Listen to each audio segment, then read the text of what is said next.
Hello दोस्तों, welcome to civil मंत्रा। मैं हूं अनुपम। आज दोस्तों हम बात करेंगे प्रेशराइज वाटर रिएक्टर के बारे में कि जो हमारा प्रेशराइज वाटर रिएक्टर होता है वो किस तरीके से वर्क करता है, उसके क्या कंपोनेंट होते हैं और उसका वर्किंग प्रोसेस कैसे होता है। तो आइए दोस्तों वीडियो को स्टार्ट करते हैं।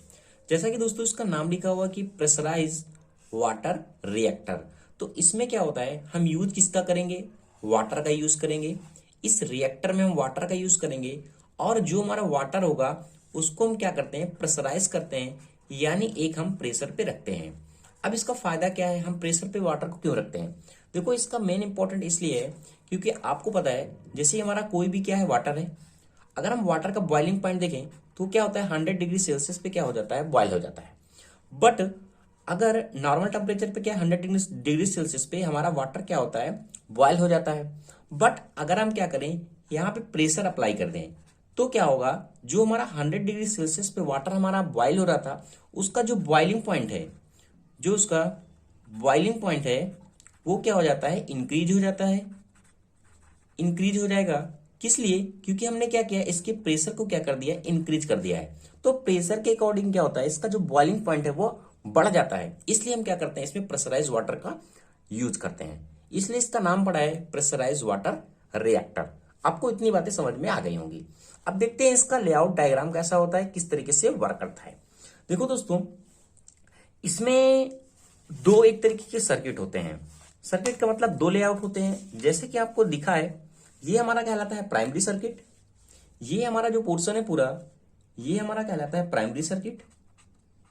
ये क्या हमारा है, प्राइमरी सर्किट। और ये वाला हमारा जो पोर्शन है वह हमारा कहलाता है secondary circuit. Secondary circuit. Okay, तो इसमें दो लेआउट क्या होते हैं, एक तरीके से अटैच होते हैं। अब इसके मेन कंपोनेंट क्या है, ये हमारा क्या होता है, न्यूक्लियर रिएक्टर होता है, जहां क्या होता है, फिजन प्रोसेस होता है। अब जब ये न्यूक्लियर रिएक्टर है तो इसमें क्या होगी, कंट्रोल रॉड होगी, मॉडरेटर होगा, ठीक है। तो ये सारी चीजें इसमें क्या होती हैं। और हमारा कूलेंट भी होता है एज ए मॉडरेटर, जो यूज होगा वाटर। और ये हमारा क्या होता है, प्रेशर वेसल लगा होता है, जो क्या करेगा, वाटर को प्रेशराइज करेगा। ये हमारा हीट एक्सचेंजर होता है।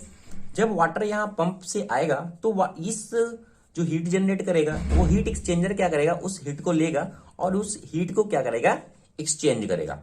यहाँ भी हमारा क्या लगा हुआ है, पंप लगा है। ये पंप के थ्रू इस डायग्राम को सर्किट दिखाया गया है।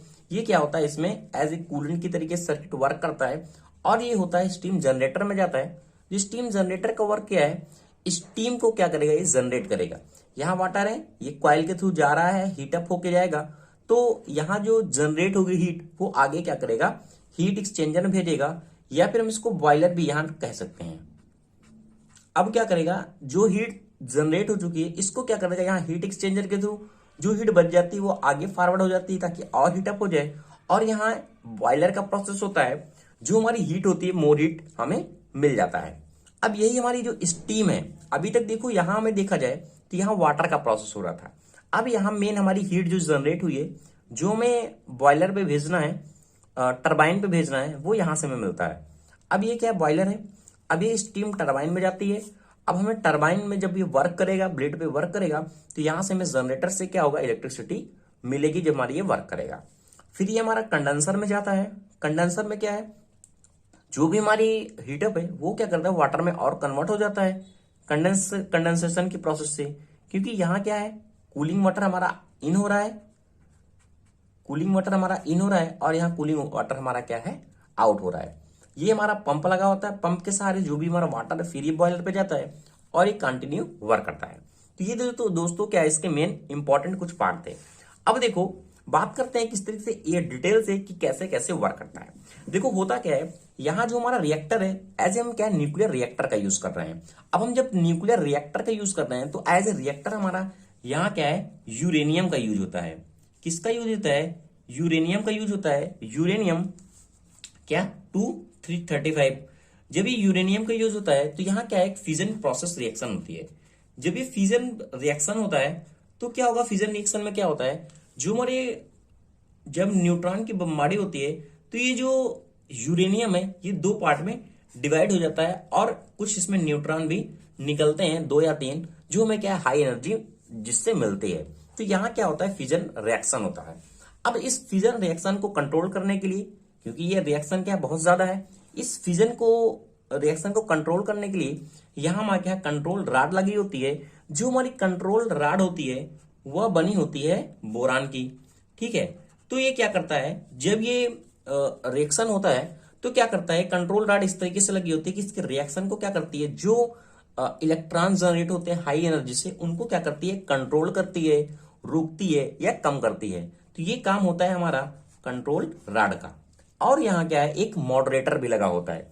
अब मॉडरेटर क्या करता है, जो हमारा मॉडरेटर यहाँ है, क्या है, जो हमारा मॉडरेटर है वो क्या करता है, इस रिएक्शन को क्या करता है, स्लो कर देता है। अब इस रिएक्शन को जब स्लो कर देता है तो जो रिएक्शन की मतलब जो हमारा रिएक्शन हो रहा है, न्यूक्लियर रिएक्शन हो रहा है, वो बहुत ही अच्छा होता है और हमारा इफेक्टिव होता है। तो इस तरीके से यहाँ इतनी चीजें लगी होती हैं जो हमारा क्या है, एक रिएक्टर का काम करती हैं। अब यहाँ क्या है, हमें एनर्जी मिली, यानी एक हीटअप मिला। तो यहां से क्या होगा, वाटर हीट होगा। ठीक है, अब वाटर हीट होने के बाद यही हमारा लगा होता है प्रेशर वेसल। ठीक है, अब ये प्रेशर वेसल लगा है, तो जब यहां से हीट हो जाता है तो वाटर हमारा प्रेशर वेसल पे जाता है। यहां क्या होता है, ये प्रेशर वेसल पे जो वाटर होता है हमारा, उसका प्रेशर क्या हो जाता है, इंक्रीज हो जाता है। क्यों इंक्रीज करते हैं, अगर हम इंक्रीज नहीं करेंगे तो यही हमारा वाटर क्या है, बॉयल हो जाएगा और खत्म हो जाएगा यानी। ठीक है, तो इस बॉइलिंग पॉइंट को बढ़ाने के लिए, बॉइलिंग पॉइंट यानी टेम्परेचर को इंक्रीज करने के लिए हम क्या करते हैं, प्रेशराइज वाटर को यूज करते हैं। तो हमने क्या किया, वाटर को क्या किया, प्रेशराइज किया। अब ये वाटर को प्रेशराइज करने के बाद ये पंप के थ्रू क्या होता है, ये जाता है। अब ये क्या है, वाटर हीट है बट बॉयल नहीं है, तो क्या होता है, हीट एक्सचेंजर में जाता है। हीट एक्सचेंजर में क्या होता है, ये अपनी हीट को क्या करता है, एक्सचेंज करता है इसके थ्रू। ठीक है, और जो भी वाटर के अमाउंट और बच जाते हैं वो क्या होता था, अगेन इस पे जाते हैं और ये अगेन हीटअप होते हैं। अब क्या होता है, इसके बाद ये जो हमारा हीट एक्सचेंजर लगा है, जो भी होता है ये फिर भेजता है अपने स्टीम जनरेटर में। अब यहाँ स्टीम जनरेटर में क्या है, एक तरीके की वाटर हम कह सकते हैं होते हैं इस तरीके से। ठीक है, सर्किट पे वाटर है। अब यहाँ क्या है, जो क्वाइल है, ये जो हमारी सर्किट दिखाया गया है, इस पे क्या है, अभी बॉइलिंग है जिसका टेम्परेचर क्या हाई है। ये जो हमारा सर्किट दिख रहा है, इस पे क्या है, वाटर है, वाटर है, बट वो क्या है, बॉइल है बहुत ज्यादा, यानी उसका जो बॉइलिंग पॉइंट है वो बहुत ज्यादा हाई है। अब ये बॉइलिंग पॉइंट क्या है, इस वाटर को क्या करता है, हीटअप करता है। जब ये हीट अपनी ले लेगा इससे, और यहाँ क्या है, स्टीम जनरेट होगी, यानी अब यहाँ क्या है, स्टीम हमारी जनरेट होने लगी है। जब ये स्टीम जनरेट होगी तो ये क्या है, जब स्टीम जनरेट होगी तो इसी स्टीम को और ये बॉयलर के पास भेजता है। यानी यहाँ थोड़ी स्टीम जनरेट होती है, फिर हम अगर कहीं कहीं हम क्या हीट एक्सचेंजर नहीं लगाते, इसी स्टीम जनरेटर को डायरेक्ट स्टीम से यही कन्वर्ट कर देते हैं। बट यहाँ एक बॉयलर को दिखाया है, जैसे कि आपके फिगर में दिखाया हुआ था, तो इसलिए मैंने लगा दिया है। ठीक है, तो यहाँ क्या होता है, हीट स्टीम जनरेट होती है और वही यहाँ हीट एक्सचेंजर है, जो स्टीम और भी रह जाती है उसको हम क्या करते हैं, बॉयलर में भेज देते हैं ताकि और हमें इफिशियंसी अच्छा मिल जाए बस। ठीक है, तो यहाँ क्या हो जाता है, जब हमें स्टीम मिल जाती है, पूरी तरीके से हमें स्टीम मिल जाती है, तो हम क्या कर देते हैं, उसी स्टीम को क्या करते हैं, टरबाइन में भेजते हैं।